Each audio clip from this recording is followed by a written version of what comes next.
कुबे की जगह तो बनी रहे थे, इतनी जगह तो रहे। आज हम छठवें दिन की मंगलमयी चर्चा में प्रवेश करने वाले हैं।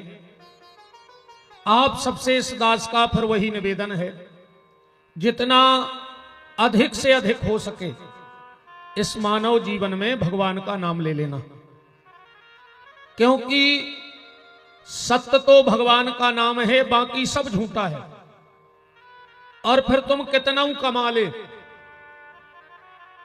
आखिरी में तो एक ही शब्द बोलो जाने हैं, राम नाम सत्य है। बहुत बड़े बड़े आदमों के मरे में गए हुई हो तुम्हारे, आज तक क्या सुनी कि 200 एकड़ जमीन सत्य है, 3 करोड़ बैंक में धरे थे वे सत्य हैं, 15 4 व्हीलर ले ली थी वे सत्य हैं, 100 आदमों को परिवार है तो वो सत्य है। आखिरी में क्या बोला जाएगा? राम नाम सत्य है। पर विडंबना यहां है, बचपन में हमें सिर्फ 2 चीजें सिखाई गई, धराधाम सत्य है। कहूं खेलत मिले, सियानों ने कई घरे पहुंच गयो डायरेक्ट, है ना, घरे मिल गयो, घर से बाहर न कर गयो ना, हाथ पांव तोड़ दे। बचपन में सिखाया कि धराधाम सत्य है। जवान हुए तो 2 चीजें बताई गई, काम दाम सत्य है, काम करो रुपया ले आओ। और जैसा ही मरे तो फिर पूरे गांव के चिल्लाने लगे राम नाम सत्य है। इतने भी विडंबना है, जेके लाने कई जा रही, वो सुन नहीं रहा, वो तुम्हारे गाँव। बताओ, जेके लाने अपन कह रहे राम नाम सत्य, वो तुम्हारे गाँव। तो जेके लाने कई जा रही, वो सुन नहीं रहा हो, वो जितने सुन रहे वे मान नहीं रहे। बताओ, पूरे चिल्ला रहे राम नाम सत्य है, मान रहा हो को। इसलिए दूध को लीटर से, ध्यान से सुनना, दूध को लीटर से, कपड़े को मीटर से, जमीन को जरीब से, और इस दुनिया को बहुत करीब से जान लेना, वरना बड़े घाटे में रहोगे। इस दुनिया को जानो, अंत में अगर कुछ साथ जाएगा तो तुम्हारा किया हुआ सत्कर्म। और एक बात और सुन लो आज की कथा में, जीवन में कभी विपत्ति आवे और वो चली जावे, जीवन में कोई विपत्ति आवे और चली जावे, तो समझ लेना कि आज भी भगवान की कृपा तुम्हारे ऊपर है और भगवान के भजन का भजन तुम्हारे घर में अभी भी है। विपत्ति आवे और चली जावे तो समझना कि भगवान की कृपा है। और अगर विपत्ति आ रही हो, विपत्ति आई हो और जाना रही हो, तो कई बार लोग कहते हैं कि अब तो भगवान से हमारा भरोसा उठ गओ। कभी कभी तो लोग ये भी कह देते कि अब तो भगवान जैसी कछु वस्तु है ही नहीं है। तो मेरा निवेदन है, अगर विपत्ति आवे और चली जावे तो भगवान की कृपा है, और आके अगर ने जा रही हो तो फिर जाने कहेंगे कि भगवान नहीं आया, भगवान की कृपा नहीं है। फिर उस समय यह समझना कि तुम्हारे भजन का वजन कम हो गया है। इसलिए अपने भजन को और अपने विश्वास को भगवान में बढ़ाना, भजन को बढ़ाना। आज की चर्चा यहां से प्रारंभ है, ध्यान से सुनना। एक ब्राह्मण और एक ब्राह्मणी थे। ब्राह्मण के घर में अपार संपत्ति थी, जिसका कोई पारावार नहीं था ब्राह्मण के घर में।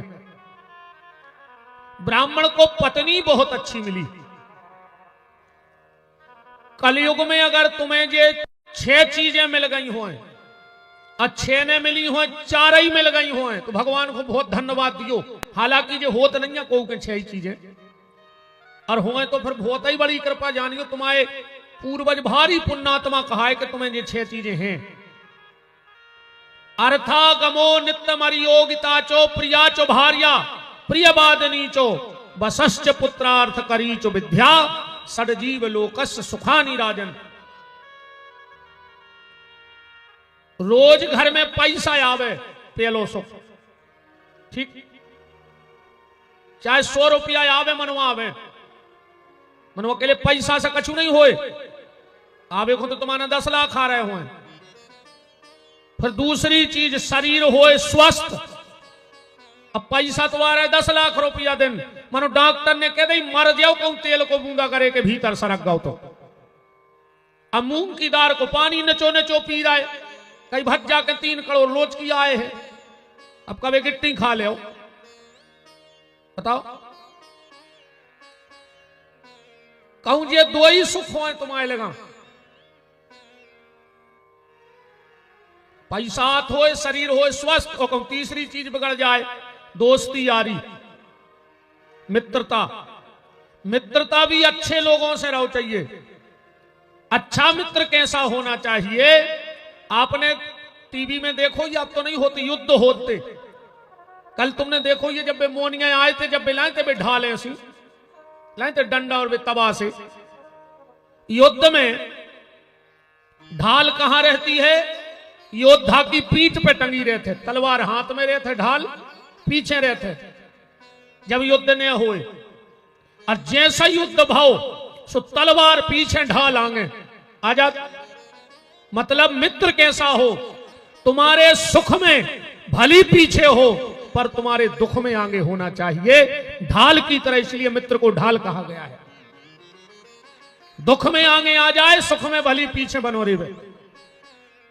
अब पता लगो तुम्हारा बहुत पैसा है, स्वस्थ हो, कहूं नातेदार रिश्तेदार और मित्र, कहूं लड़ंखा भाई तो तुम आतरे से जमानता ही को फिरत रहे उनकी, सो तुम सुख से खुद की जायदाद ने खा पे हो। अब कहूं ये 3 ही चीजें अच्छी हो जाएं, पैसा हो, स्वस्थ हो, मित्र मंडली अच्छी हो, और कहूं चौथी चीज बिगड़ जाए। चौथी चीज क्या है, घरवारी मिल जाए अच्छी बोलवे वारी, न ये 3 ही सुख माटी में कहा है। कहूं जे अपनी पे आ जाए तो तुम घरे कोरा नहीं तोड़ सकत, ऐसी तो तुक सादत है यार। जे जैसे ही घरवारो रोटी खावे बैठो और जे बगल में बैठ गए, अब कुछ ने के जैसे ही उन्हें कोरा टोर के ओठों तक तो गाऊ और बगल में बैठ के बोले है ने अब ओके कड़ी पुराण के कुछ ने का भाव बन गई है, अब नहीं जा रहा भीतर कोरा, अब तो रहेगा हाथ में बगल में, देखो का होगा,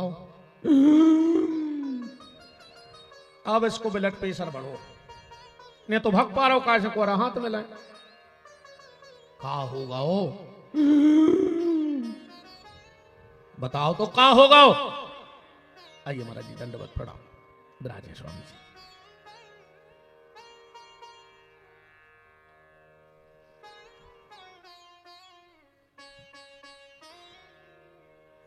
विराजे प्रभु जी, विराजे।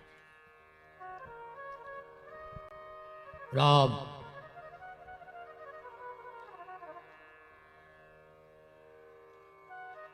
हाथ को कोरा हाथ में, अब जो बगल में देखो हो का गाओ, आज तुम्हारी मम्मी हमसे ऐसी बोली, हमने आपको मुंह देखो ना, हम फांसी लगा लेते। अब खा ले तुम्हारे बाप में तम हो तो तुम्हारा तो करोड़ों की जायदाद धरी देवे, इस बहन जी हरो तुम्हारे हाथ जोड़े हो, रोटी खा ले देव करे सुख से, फिर अपनों जो डुकरिया पुराण सुना दो।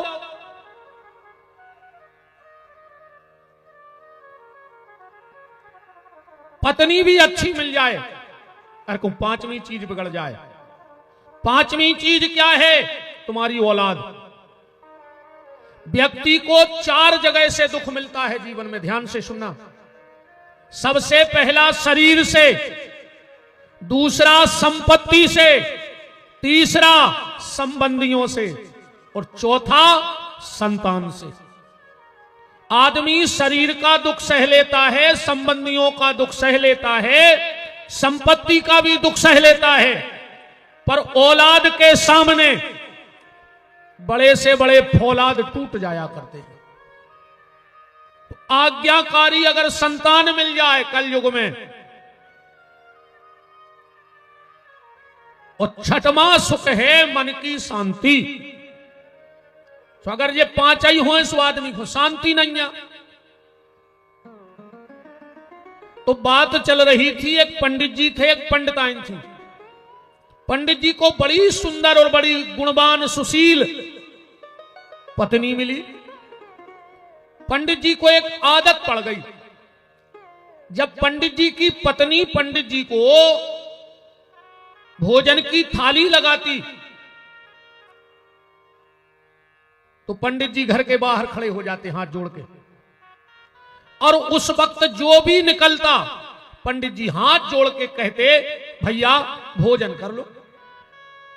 पंडित जी इतने भाव से कहते, इतने भाव से कहते कि व्यक्ति को बिल्कुल भूखने लगी होए तो भी भोजन कर बैठ जात। तो क्योंकि आदमी सिर्फ दो जगह भोजन करता है, तीसरी जगह कोई नहीं खाता। पहला, भूख बहुत तेज लगी होए, अब को काय चाहने का हम तो खे हैं ही न मर जाए। और दूसरा, खिलाने वाले का भाव इतना अच्छा होता है कि आदमी को बिल्कुल भूखने लगी होए तो एक कोरा उठा कर खा ले। या तो भूख तेज हो या खिलाने वाले का भाव बहुत अच्छा हो तो आदमी भोजन करता, खाना खाता है तुम्हारों की भाषा में। अब तो आज के आदमी ने खाना ही खावो बंद कर दो। अब कोई खाना नहीं खाए, अगर कोई से कहो कि खाना खा ले, कहते घर खाएंगे। अब बताओ, अच्छा ऐसे रिश्तेदारों तो जब बुलाओ चाहिए जो जाके थे घर खाएंगे। जब पुरानो मकान पटकने हुए कह दे कि तुम ईटें खा ले, तुम जो गिलंदरो खा जा, तुम कछु गाटर चबा ले, भोजन करत रहो। भैया पंडित जी इतने भाव से कहते, इतने भाव से कहते कि सामने वाला भोजन करने के लिए बैठ जाता। पंडित जी ऐसा क्यों करते हैं? पंडित जी ऐसा इसलिए करते हैं क्योंकि पंडित जी जानते हैं क्या, बांट कर खाना बंदगी और छुप करके खाना शर्मिंदगी। बांट कर खाना और बैकुंठ जाना। कबीर दास जी ने अपनी एक दोहे में कहा है साहब कि कहे कबीर पुकार के, कहे कबीर पुकार के दो बातें कर लेओ। कहे कबीर पुकार के दो बातें कर लेओ, और एक साहिब की बंदगी, उस परमात्मा का भजन। एक साथ तो सुगर ने भिष्का खा के अपनो पेट भर लो, अब तुम अपनो पेट भर के चले गए, क्या मतलब निकलो। खा के खिलाने का मजा ही कुछ और है, खिला के खाने का मजा ही कुछ और है। और आजकल सिर्फ एक ही चीज चल रही है, अब आदमी खिलाना नहीं चाहता, खाना चाहता है। अरे तो कहावत ही चल रही, हम भी खाएं तुम भी खाओ और योजना का लाभ उठाओ। जितो मिल जाए सो खा जाओ, कोई दिक्कत नहीं है। प्यारे संत श्री मलूकदास जी ने अपनी एक साखी में लिखा है कि भूखे को टुकड़ा, प्यासे को पानी, ओ हरि भक्तों की यही है निशानी। जो भूखे को भोजन दे, पर आज और दिक्कत है, आदमी भूखे को नहीं खुआ रहा। अब हम जैसे को पहुंच जान दे कौन उनके घरे काजू किस्मस धरे फिर गुरु जी अकेले तना छी दे, हम हाथ धर दे सब सो और बढ़ दे का कई गुरु जी तुम तो स्पर्श भर कर दे। जब तो तुम हरिश्चंद्र बन गए, करण बन गए, और 2 दिना को भूखो तुम्हारे दरवाजे 2 रोटी मांग रहा हो, जब तुम्हारी का आत्मा मर गई थी। आदमी खाए खुआए खुआ रहो। आज को हमारा निवेदन है हाथ जोड़ के, हम जैसों को खुआ पाओ चाहे बिल्कुल नहीं खुआजो, अन्य हम भूखो मर रहा है कि हमने काजुआ नहीं देखे। हम जैसों को खिलाना चाहे बिल्कुल मत खिलाना, पर अगर घर के दरवाजे कोई 2 रोटी मांगने आ जाए तो उसको मना मत करना, मेरा आपसे निवेदन है। और विशेष करके अन्नदान, आप सारे फसलों के बीज देख लो, खाली गेहूं का दाना अलग है। गेहूं के दाने में 2 टुकड़ा से जुड़े हैं, बीच में धार बनी है काहे? भगवान कहते मैं तुम अकेले को हिस्सा नहीं, अरे कौन और को हिस्सा जुड़ो है, सो को हिस्सा देते रहियो। ऐसे 2 टुकड़ों में गेहूं को दानों जुड़ो है कि दूसरे का हिस्सा देते रहना। दान दिए बिन सोना नहीं, और दान दे के कभी रोना नहीं। रहीम खान खाना जब दान करते तो आंखें नीची कर लेते थे। एक आदमी 10 बेर लेने में लग गया, वो खुदा ही शर्म लगन लगी कि यार हम 10 बेर ले आए, मुझे देखा ही नहीं रहा। तो पास में गया, बोले खान साहब आप जब दान देते हो तो देखते क्यों नहीं?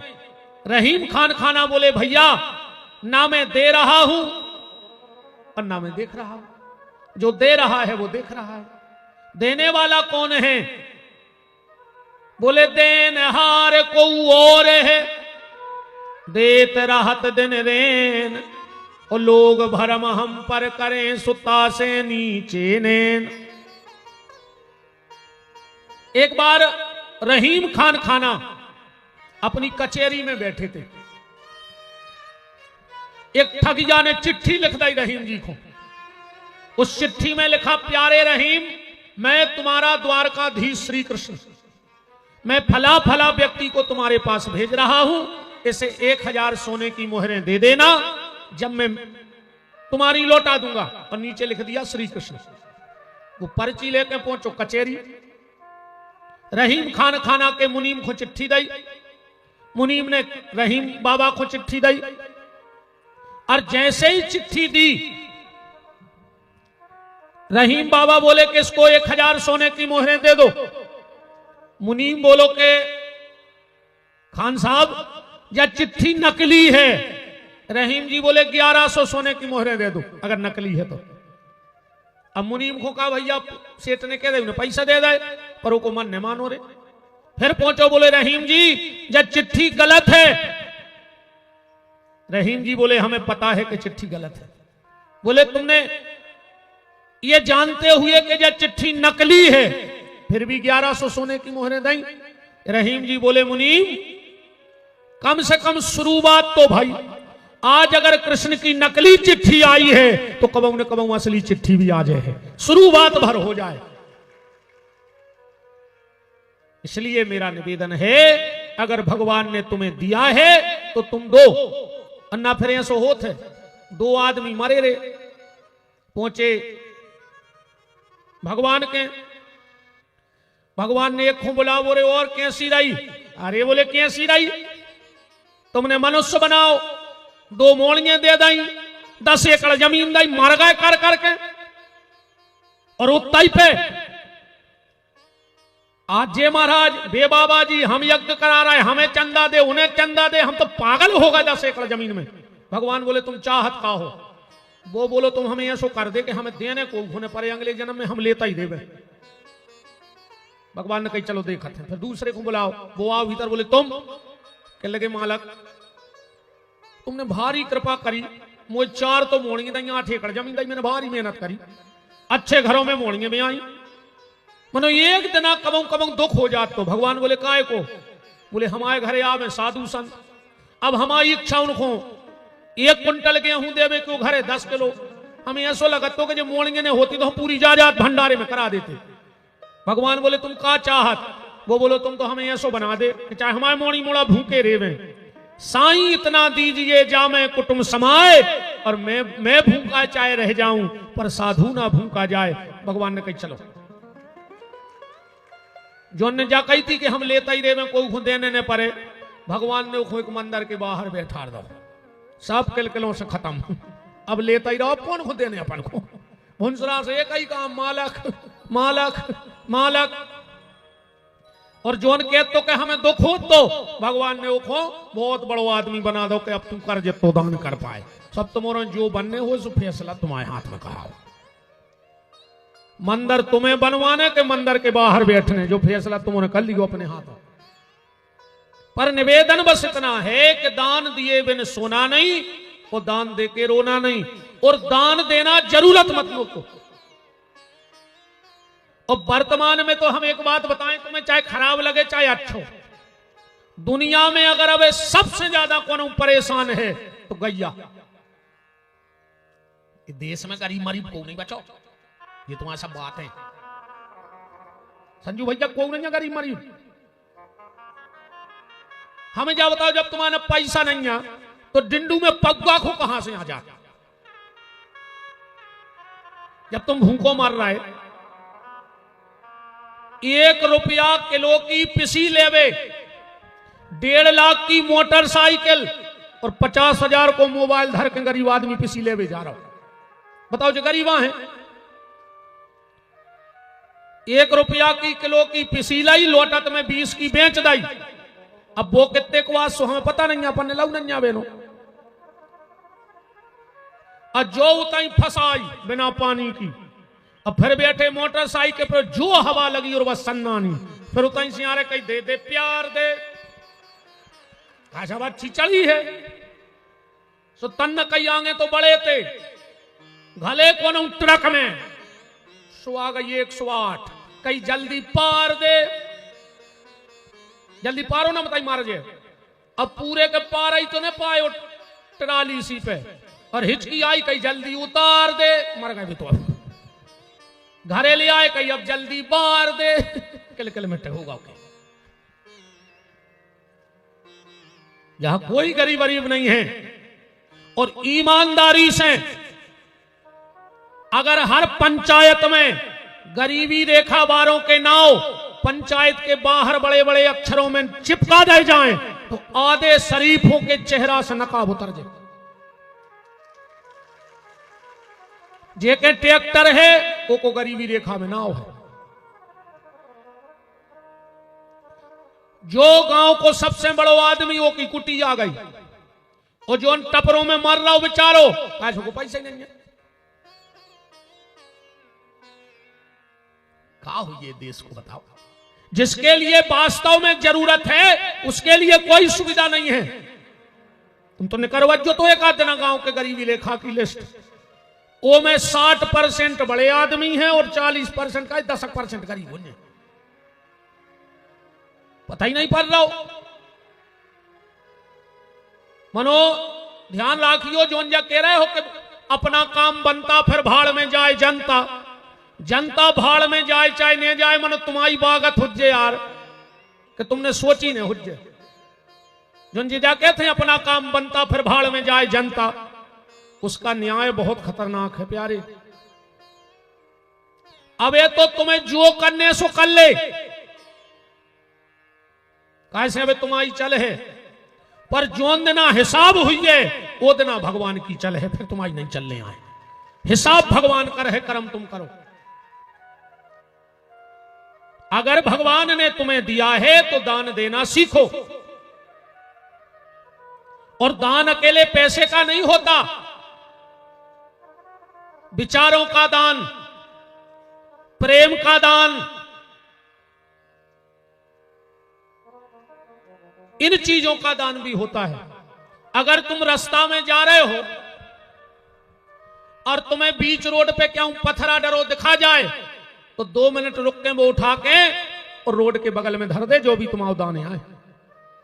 क्या पता को बेचारो एक्सीडेंट में मर जाए तो जीवन दान मिल गो, खो के नहीं मिल गो। मां बाप से प्रेम से बोलते रहो, ये तुम्हारे शब्दों का दान हो जाएगा।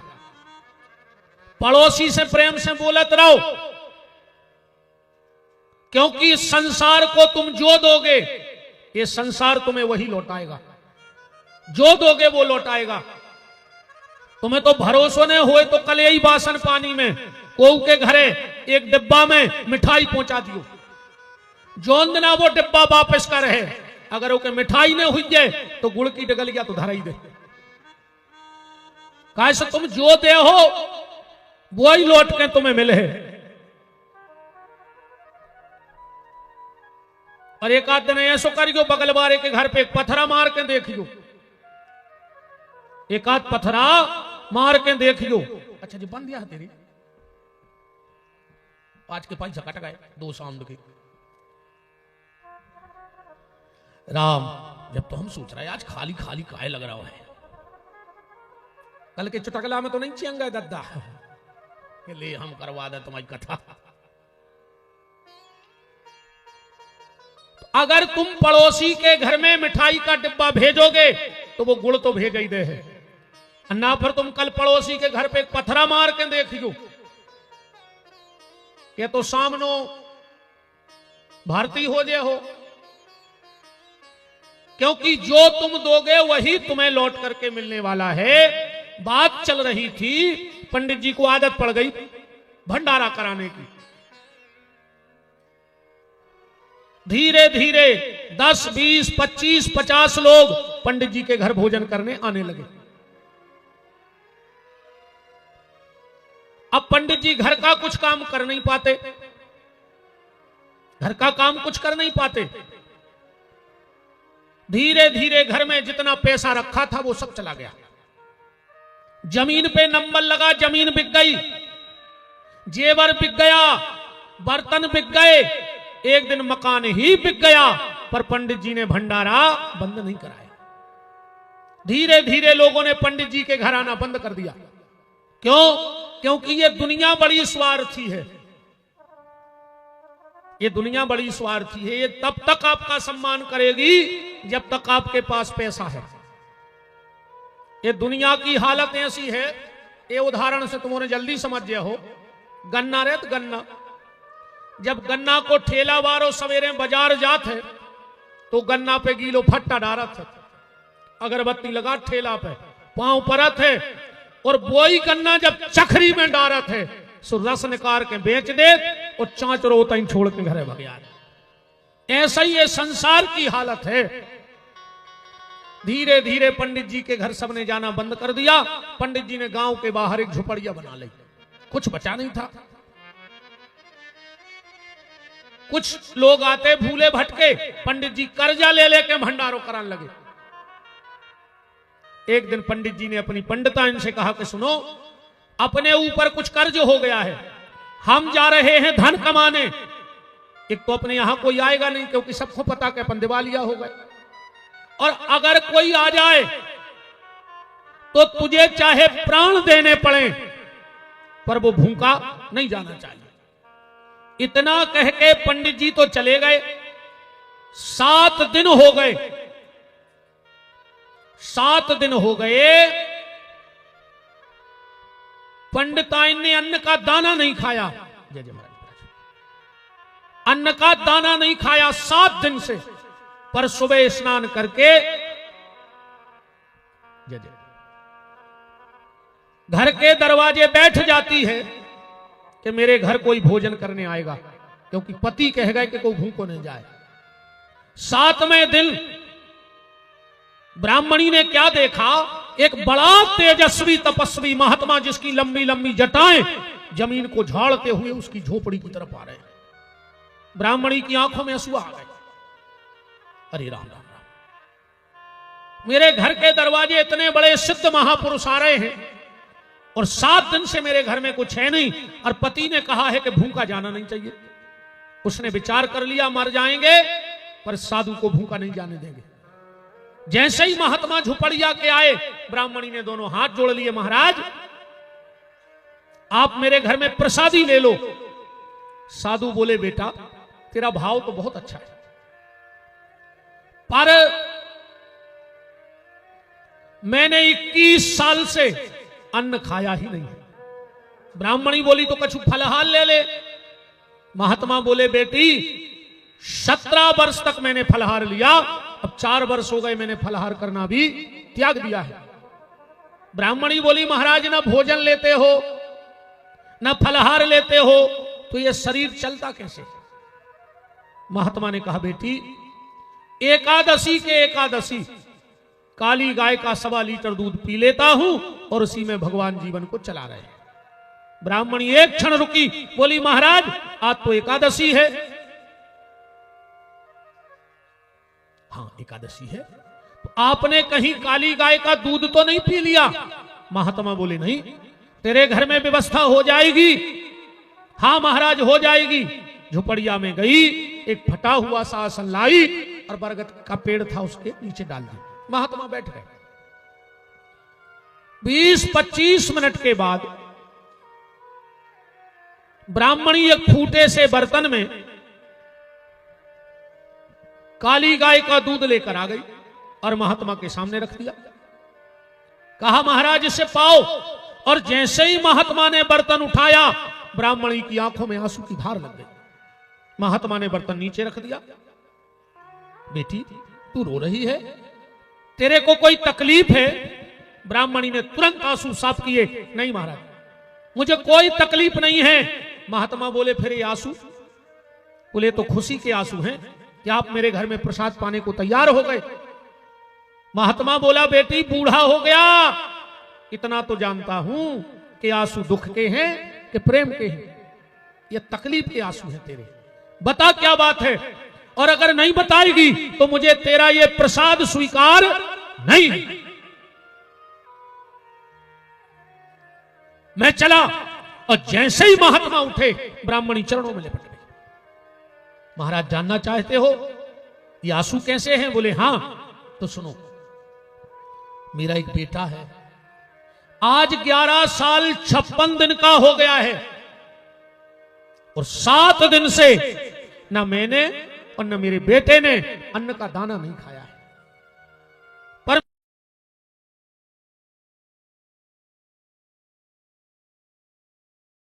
बेटा मुझसे रोटी मांग रहा था। जानते हो महाराज, घर में तो कुछ था नहीं। मैंने इसी गंजी में चूल्हे पर 2 पत्थर पानी में डाल के ढक दिया और कहा बेटा भोजन तैयार हो रहा है।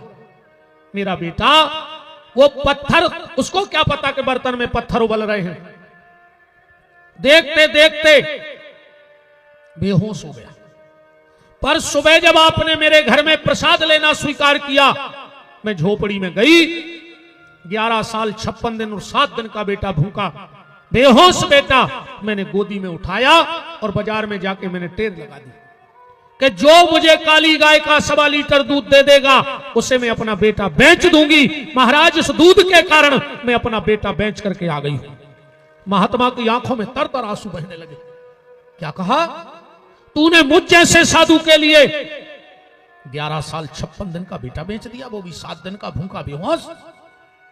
तो जा बेटी, अगर वो ईश्वर हम संतों की लाज रखने वाला है, हमारी बात को मानने वाला है, तो आज मैं तेरे सिर पे हाथ रख के तुझे आशीर्वाद देता हूं। तेरा 11 साल 56 दिन का बेटा था, 7 दिन का भूखा था, तो आज से 7 जन्म बाद वो जगत का पिता परमात्मा 11 साल 56 दिन तक तेरे आंगन में आके तेरा बेटा बनेगा। ये मेरा आशीर्वाद है।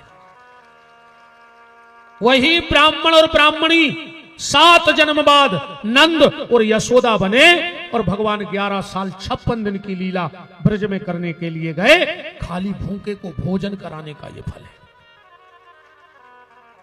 इसलिए मेरा निवेदन है, घर के दरवाजे से किसी को भूखा मत जाने देना।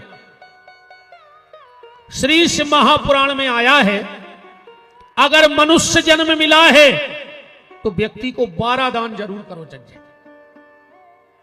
12 दान जरूर करना। अगर मनुष्य जन्म मिला है तो दोबारा मनुष्य जन्म मिलेगा। 12 दान कौन से? सबसे पहला है स्वर्ण दान, सोना। या हम ऐसा नहीं कह रहे कि हमारी आरती में चढ़ा दियो, हमें कुछ नहीं चाहने।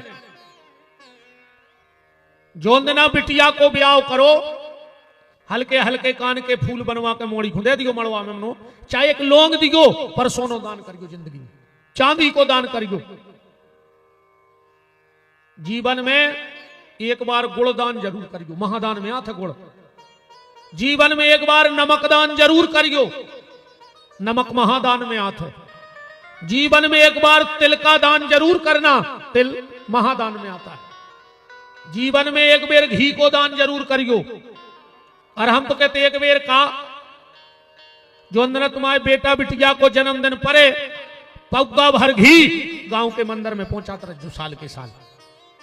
महाराज से कहो कि महाराज एक पौगा घी की आरती जे देना फुलबत्ती हो सो उतारो ठाकुर जी की। क्योंकि जिनके घर के घी का दिया भगवान के मंदिर में जलता है, भगवान उनके कुल का दिया कभी बुझने नहीं देते। पर आज को आदमी इतनो होशियार है का वो कहने लगे कि हम महाराज खुदे आए, अको महाराज ने खा लो आरती करी ने तो एक काम करियो, जब तुम 300 को घी दे रहे दान में तो 5 रुपया की फुलबत्ती को पैकेट ले लियो और उनमें फुलबत्ती डुबो के दे जो। अब महाराज पहला तो चचूर ने ले, बताओ इतना बेईमान है आज को आदमी, इतना बेईमान है। जोनो घी अच्छो रहे थे सो पूरे घर ने खाओ। अब बहू ने एक दिन खोलो डिब्बा, कही मम्मी घी तो बसा सो रहो है। मम्मी ने कही तो उठा लिया फुलबत्ती, आओ जो जैसा ही घी बसानो और उसमें फुलबत्ती गिर गई। और जो भगवान के आरती जलाई तो भगवान की तो खपर पटी जा रही हो डरेल घी में। और भगवान कह रहे हो कायरे बेईमान, जनो अच्छो रहो सो घर भर ने खाओ और सड़का सो आरती खो। अच्छा ज्यादा घी खराब होगा तो कई महाराज को बुला ले सो कथा और बचवाई दे जो घी ठिकाने लग जाए। सो वही घी को हवन वही की बना दें पूरी। सो महाराज तो पहले ही पकड़ आगा कोठा में हवन करवा तो डलेल घी में, और वही की खुआ दें पूरी। अब 50 रुपया दे दे कथा में, अब वो घरे गो जो नो खोलटी होने लगी।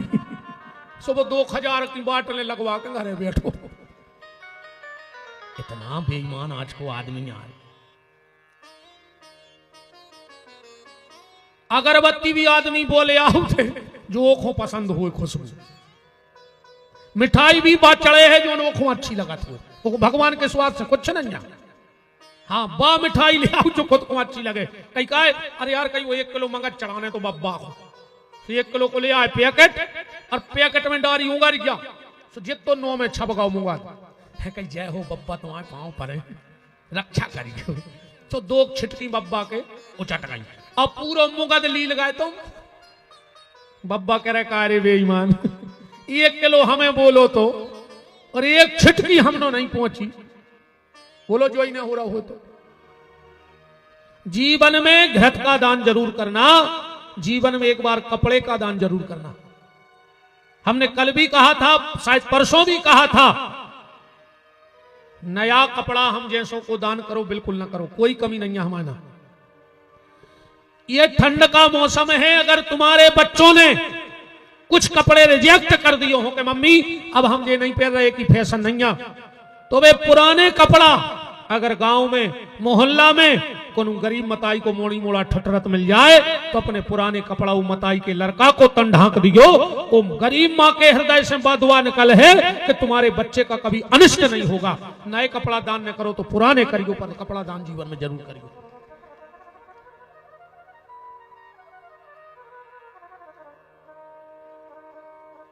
बतियाली हम तो फिर कर देगा ठांगली साल तुम्हारा कहा मौका धरो ये सो। अरे राम इरे कहूं हम खाई महाराज ने हो तो कहूं सूदरो सच्चो हो तो तुम्हारे चेटियां ले जाते व्यास गद्दी को उसको। तो आदमी हमें डरा थे कि वो है पगला।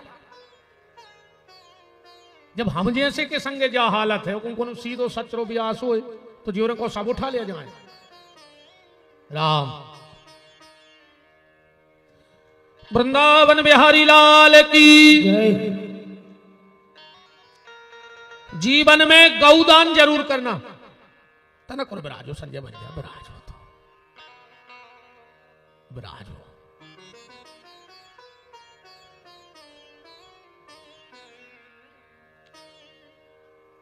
जीवन में गौदान जरूर करना। और एक बात और हमारी सुन लो, जितने भी यहां पंडित जी हरे बैठे हो, हाथ जोड़ के तुम्हारे चरणों में हमारी प्रार्थना है, ब्राह्मण हर धन को पचा सकता है, साधना के द्वारा, गायत्री के द्वारा, भजन के द्वारा, पर किसी ब्राह्मण में इतनी ताकत नहीं है कि वो गैया के नाम का पैसा पचा जाए, किसी गैया के नाम का। मेरी बात बहुत ध्यान से सुनना, मैं आप सबके चरणों में अपना सिर रख के कह रहा हूं, अगर कभी यजमान तुम्हें गौदान करे और गैया ना दे और पैसा दे दे तो उस पैसे को कभी अपने उपयोग में मत लाना। उसने अगर तुम्हें 1000 रुपया दिया है तो तुम खरी चुनी लाके किसी गाय को खिला देना, चारा लेके खिला देना। जिस दिन ब्राह्मण गैया के पैसे लेकर भी अपने परिवार में उपयोग कर लेता है, उसी दिन से ब्राह्मण का पतन चालू हो जाता है, उसी दिन से पतन चालू हो जाता है। इसलिए अगर कोई यजमान तुम्हें गाय के बदले धन देवे तो उस पैसे को गैया को खिला देना, फिर देखना तुम जीवन में किसी चीज को कभी परेशान नहीं रहोगे। क्योंकि गाय का नाम का पैसा कोई नहीं पचा सकता। जितने जे समूह की गौशालाएं चल रही हैं, गैया मर रही भूखों, बेउते खुनेटे चाट रही, और जोन जो में समूह में हैं जे उते को पैसा चाट रहे। गैया भूखों मर रही, भूसा नहीं होते। जितने जे अधिकारी हो, और अगर गौशाला को कंसेशन खा रहे हो कुर्सी पे बैठ के, तो कुत्ता की मौत मारो, विपिन बिहारी को नाम लिख ले, एक्सीडेंट में मारो, एक्सीडेंट में मारो, तुम्हारी अच्छी मौत कौन हो जाए। इसलिए हर चीज का पैसा खा जाओ, पर गौशाला में जो अनुदान की राशि गौशालाओं को आ रही है, ऑफिसरों से निवेदन है स्पष्ट कहो कि हमें इसमें कोई दलाली नहीं चाहिए। जो निकल रहा है वो ले जाओ, और तुम्हारे जितने खा रहे हो, तुम्हारी तो हो 7 प्यारी की सत्यानाश, एक आध प्यारी की नहीं हो, 7 प्यारी की सत्यानाश हो। गैया के नाम को पैसा गोविंद नहीं पचा सका, दुनिया तो छोड़ दे, भगवान में दम नहीं है गैया के नाम की। संजू भैया हमारे जो गुरुजी थे, अब तो परम धाम चले गए, बड़े साधक और सिद्ध पुरुष थे। माता अंजनी का उनको इष्ट था, बात करते थे। आज जहां भी मैं बैठा हूं, ये हमारे गुरुजी की कृपा है। न हम पढ़े, न लिखे, न काशी गए, न मथुरा कहूं नहीं गए, सिर्फ गुरुदेव का आशीर्वाद है। और आखिरी समय में उनके मुंह पे मेरा ही नाम था। जब उन्होंने शरीर का त्याग किया तो मेरा ही नाम था। वहां जो लोग थे उन्होंने बताया कि जब हम लोग खड़े थे और बिल्कुल अंतिम समय था, तो गुरुदेव के मुंह से एक शब्द निकला था कि वो विपिन कहां गया, और आखिरी शब्द उनके थे कि विपिन कहां गया, उससे कह देना कि तुझे बहुत आगे तक जाना है। इतना कह के प्राण निकल गए। मेरे गुरुदेव मुझसे कहा करते थे, ध्यान से सुनना बात, जो बात वो तो ठीक है, उनका आशीर्वाद है, उनकी कृपा से यहां बैठा हूं। मेरे गुरुदेव मुझसे कहते थे कि बेटा, अगर कभी किसी से तुम्हारा झगड़ा हो जाए तो उसे गाली मत देना, उसको कोसना मत, उसके खिलाफ एक शब्द मत बोलना कभी, बस एक काम करना। मैंने कहा क्या? बोले उसको 1 रुपया गैया के नाव को खुआ दियो, कोई दिना से को विनाश चालू हो जाए।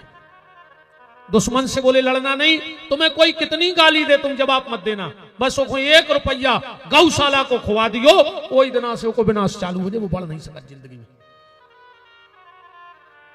आप झूठ मानोगे, हमने हमारे गुरुदेव का चमत्कार देखा। व्यास गद्दी पर बैठे, उनके पांव में सूजन आ गई। रात्रि के 2:30 बज रहे थे। ज्यादातर हम उनके पास रात्रि में बैठते थे जब वो अपनी साधना करते थे। शुरू बात थी, व्यास गद्दी पे हूं। मैंने कहा दद्दा, तुम्हें अगर मताई से बात होते तुम्हारी अंजनी बहू से, हमने कहा हमें आज प्रमाण चाहने। बोले का? हमने कहा वो मटका को बुलाओ, वो मटका आज है। बोले आज है। हमने कहा बुलाओ। कह लगे इतने आओ, मटका सरा के आओ, तो डबला। ऐसे महापुरुष की वाणी है। मैंने उनके जीवन के कई चमत्कार देखे, और सबसे बड़ा चमत्कार तो मेरे जैसा मूर्ख आज व्यास गद्दी पे बैठा है, इससे बड़ा क्या चमत्कार गुरुदेव का हो सकता है।